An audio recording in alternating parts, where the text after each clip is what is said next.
Assalamualaikum everyone! How are you? Ayan pala, bibili kami ng manok. Kasi sabi ko sa asawa ko, gusto kong kumain ng manok.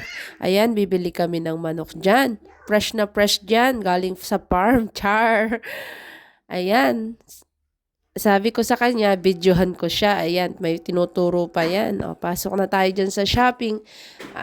Ayan, tingnan nyo, fresh na fresh yung mga ano dyan yung mga mga tinda dyan, yung mga manok-manok ba, manok, mga lamb, mga ganyan, tupa-tupa. Yan, mga fresh yan. Bumili rin pala ako niyang turkey neck. Aadobohin ko yan. Ayan. Tingnan mo. Ang sarap. Bumili ako dyan ng chicken wings at saka casserole. Syempre, labing-labing muna. Hindi mawawala ang labing-labing sa shop. Ayan, bumili ako ng honey. Mas matamis pa yan sa asawa ko. Mas matamis pa ang asawa ko dyan. Ayan, sige. Binabalik niya na yung basket. Nakabayad na. Ayan, yung asawa ko talaga, wala talaga akong masabi dyan sa sobrang swerte ko. Tumama na yata ako sa loto.